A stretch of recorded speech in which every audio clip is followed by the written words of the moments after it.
on to the East region, and let's start with the reigning national champs. They had the early game, much to the demise of Dan Hurley, and they made it a blowout, no problem. Final score: UConn 82, San Diego State 52.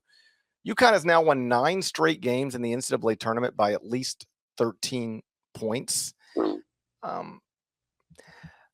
I'll ask you the same question I was asked tonight on TV, because it's starting to get a thing that I think most people are saying yes, but it always felt like such an absurd question to ask, and yet it's just not an absurd question anymore. The question is simple: is this UConn team better than last season's UConn team? What do you think? Yes. This team is better than last year's national championship team. I think there's a case to be made. This is the best UConn team in program history, and this is a very proud program. They've got multiple national championships. Last year's UConn team was, it crushed everybody. They were dominant. I had a little bit of a lull in the regular season, but dominant during the NCAA tournament. Ended up winning 31 games. This team, defensively, when they lock in, they are completely unstoppable. Offensively, they have so many different guys they can throw at you. Tristan Newton was great tonight. Stephon Castle, just a 5-star freshman who's coming up and having a big game. Cam Spencer, who's like Dan Hurley's clone, has a big game tonight. And Donovan Clingan really didn't have his A+ stuff, and they didn't really need it. They ended up winning by 30 points. Just the weapons that this UConn team has is hilarious and unfair. And I think there is a very strong case that this UConn team, better than last year's UConn team, better than any UConn team in program history. Yeah, all the data suggests that that's true. Your eyeballs can tell you whatever you want your eyeballs to tell you, but all the data supports that. And like Brent Stover put that question to me, it's sort of playing off of, we were carrying the San Diego State press conference live. So we were coming right off of a Brian Dutcher press conference, and somebody asked Brian, is UConn better this season than they were last season? Because obviously San Diego State played UConn and got beat by UConn in the national title game of last season's NCAA tournament. And Brian was good. He sort of smiled and he said, well, they're either better or we're worse. And I think probably both things are true. I think UConn's probably better and San Diego State's probably a little worse. And that's how you get a 30-point victory in the Sweet 16. And when Stover asked me that, the way I explained it was, if you'd asked me that in November, I'd have rolled my eyes at you, and in December, probably same thing. Although I'd have been like, I'd have considered it. January, I still think my answer is no. February, maybe I'm still like, let's slow down. I'm still on Purdue, but I've reached a point where I think the right answer is yes, they're better. They just are. And there's some very basic ways to highlight this. They didn't win the Big East last season. They won the Big East this season by 4 games. Mm-hmm. They didn't win the Big East tournament last season. They won the Big East tournament this season. No problem. They've got a better record at this point in the season than they had at this point last season. The computer numbers are better across the board. They just are. So it sounds absurd to wonder if a team that won a national, you got to think about what we're thinking about here. A team that won the national championship by blowing out everybody in the NCAA tournament and had 2 NBA draft picks, including 1 lottery pick, and that doesn't even include the guy who was the most outstanding player of the Final Four. They lost all 3 of those guys. Is this team better? It sounds like an absurd thing to even, like, what? Of course not. Except somehow, some way, Cam Spencer's part of it. The development of Tristan Newton's part of it. Stephon Castle's part of it.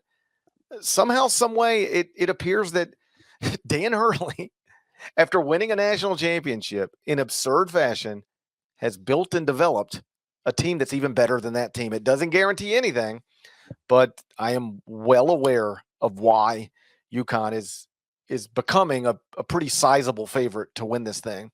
It's because consistently now for a while, they've just blown out everybody. And, they've never lost on a neutral court all year, never lost at home all year. They They're the favorite for a reason. I get it. I'm still going to pick Purdue just because I'm going to go down kicking and screaming. But I understand if you're not. I understand if you're picking UConn instead. They look the part. Yeah, you're a Boilermaker. I'm 60% Boilermaker. I was 40% Aggie, but now I got to think about that. We've had some changes up there in Logan. That's true. Yeah, that's tough. That's going to be an interesting matchup. Purdue, UConn, if that happens. Who are you riding with? You're riding with Purdue all the way? Well, I mean, I have to. Okay. Yeah. I mean, the only way we could get to Purdue UConn would be in the title game. Of course. And if I'm the idiot who's been screaming Purdue all year long, that would be a terrible time to back off of it, right? I mean, at that point, if I was going to back off of it, tonight would be the night to do it. You could change your priors. Change your priors. Well, no. Well, here's the thing. Like, everybody's like, look at what UConn just did to San Diego State. And I am too. I just did it for 5 minutes. Yeah. Look at what Purdue just did to Utah State. No, that's true. Yes. All right. So, like, Utah State was your Mountain West champ. Yep. So, like, we get caught up in a moment. And I know, like, UConn has been doing this to good teams more regularly than anybody else. Yep. But, like, we just watched Purdue beat the actual champion from that same league, by 1 billion. So, if we're headed that way, that's where I want to get. I mean, I'll take a championship game however it comes, but Purdue UConn would obviously be awesome. Yeah. I think UConn has been in its own tier for the last couple of weeks. But Purdue, lest we not forget, has been a clear top 2 team in college basketball this season. Maybe top 3. You want to throw Houston in there, UConn, Houston, and Purdue. The way Purdue's playing right now killed the Aggies. They're playing on a different level right now. Edey is dominating.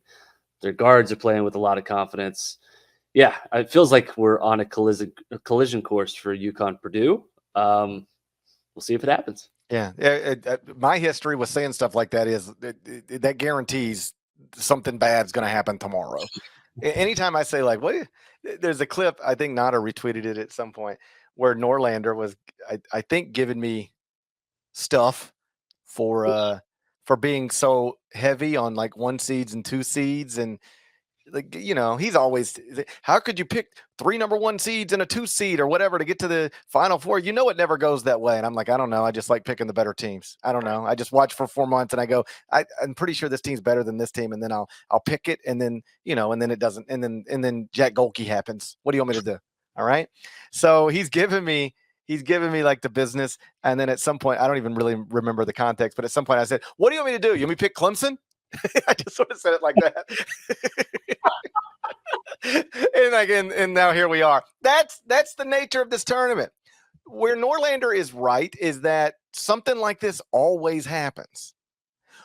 What is difficult is trying to identify where something like this is going to happen. Right. Because it almost never makes sense. You almost never saw it coming.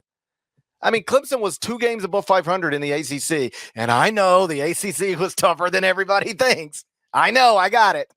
I know the ACC was tougher than anybody thinks. Although I did just watch the ACC outright champs get eliminated by a not SEC champion. But whatever. We don't have to talk about that right now.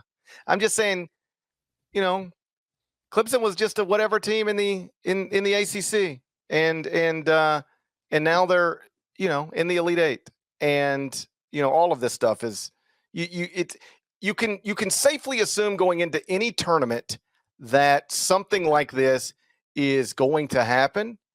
But you don't know where it's coming. I promise you, even Brad Brunell didn't know where this was coming from.